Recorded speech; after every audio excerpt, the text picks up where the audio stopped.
News 18 के social media platform पर आपका स्वागत है। मैं आपके साथ साइमा परवीन। इजराइल के प्रधानमंत्री बेंजामिन नेतन्याहू पर चल रहे भ्रष्टाचार के केस ने अब एक नई सियासी करवट ले ली है। अमेरिका के राष्ट्रपति डोनाल्ड ट्रंप खुलकर उनके हक में उतर आए हैं। ट्रंप ने इस केस को पॉलिटिकल विच हंट यानी सियासी इंतकाम बताया। दरअसल जब कोई नेता सरकार के खिलाफ आवाज उठाता है और अचानक उसके खिलाफ भ्रष्टाचार या देशद्रोह जैसे मामले दर्ज हो जाते हैं तो ऐसे में कहा जाता है कि ये पॉलिटिकल विच हंट है। और इसी कड़ी में इजराइल के प्रधानमंत्री बेंजामिन नेतन्याहू पर चल रहे केस को ट्रंप ने पॉलिटिकल विच हंट करार दिया। उन्होंने सोशल मीडिया पर इजहार अफसोस करते हुए कहा कि इस युद्ध को एक युद्ध नायक और हमास से शांति वार्ता कर रहे पीएम को कोर्ट रूम में बिठाना नाइंसाफी है। ट्रंप के मुताबिक नेतन्याहू ने अमेरिका के साथ मिलकर ईरान के न्यूक्लियर प्रोग्राम के खिलाफ ऐतिहासिक काम किया है।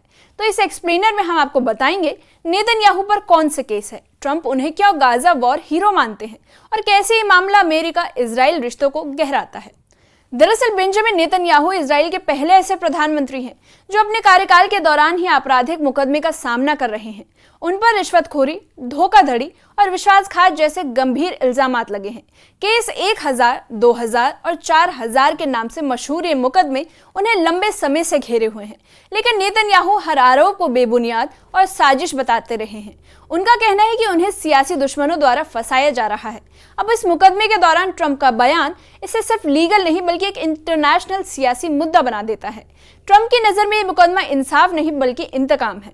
और ऐसे में डोनाल्ड ट्रंप ने सोशल मीडिया पर लिखा कि बीबी नेतन्याहू एक बहादुर सिपाही, एक समझदार कायद और अमेरिका के भरोसेमंद साथी हैं।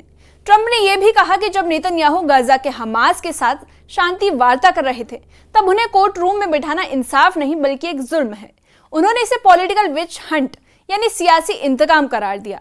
ट्रंप का यह बयान न सिर्फ नेतन्याहू को समर्थन देता है बल्कि इजरायली न्याय व्यवस्था पर सवाल भी खड़ा करता है। ट्रंप ने अपने बयान में नेतन्याहू के पुराने योगदानों को भी याद किया। उन्होंने कहा कि नेतन्याहू ने ईरान की न्यूक्लियर खतरे को खत्म करने में अमेरिका का बेशकीमती साथ दिया था। वो शख्स जिसने ईरान के खिलाफ मोर्चा संभाला अब खुद अपने मुल्क में बेगुनाह सजा का शिकार बन रहा है। ट्रंप के मुताबिक नेतन्याहू को कोर्ट में बैठाकर इजराइल खुद अपने स्टेट लीडर को कमजोर कर रहा है। नेतन्याहू के मुकदमे की टाइमिंग भी अहम है। गजा के साथ चल रही वार्ता, बंधकों की वापसी की कोशिशें और ईरान के खिलाफ सख्ती, इन सब के बीच कोर्ट में पेशी नेतन्याहू के लिए एक सियासी और रणनीतिक बाधा बन गई है। ट्रंप कहते हैं कि ये वक्त नेतन्याहू को फैसले लेने का है, न कि कोर्ट में बैठने का। उन्होंने अपने सोशल मीडिया पर लिखा कि बीबी को जाने दो, उन्हें बहुत बड़ा काम करना है। यानी ट्रंप के नजदीक न्यायिक प्रक्रिया भी उस वक्त रुक जानी चाहिए जब कोई सियासी नेता वॉर और पीस के बीच झूल रहा हो। ट्रंप की पोस्ट में एक दिलचस्प लाइन थी, बिना सिगार बिना बक्स बनी डॉल, एक पीएम को पूरे दिन कोर्ट में बिठाना इंसानियत के खिलाफ है।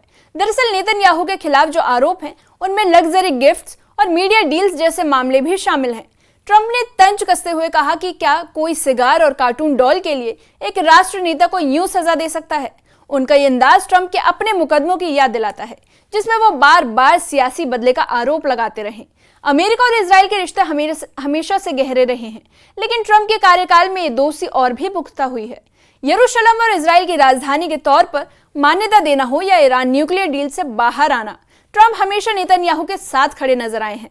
अब नेतन्याहू की मुश्किल घड़ी में ट्रंप एक बार फिर समर्थन दे रहे हैं। ये दोस्ती अब एक पर्सनल लेवल की लॉयल्टी बन चुकी है जिसमें राजनीति से ज्यादा भाईचारा दिखता है। ट्रंप ने अपने बयान में इजराइल को मिलने वाली अमेरिकी मदद की भी याद दिलाई।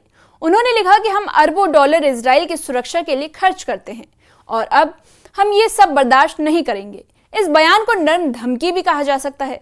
अगर नेतन्याहू के साथ नाइंसाफी हुई तो अमेरिका अपनी स्थिति बदल सकता है। यह भी मुमकिन है कि नेतन्याहू के समर्थन से ट्रंप खुद को इंटरनेशनल स्टेट्समैन की तरह पेश करना चाहते हो, जो सिर्फ अमेरिकी नहीं बल्कि वेस्ट एशिया की शांति के लिए अहम माना जाता है।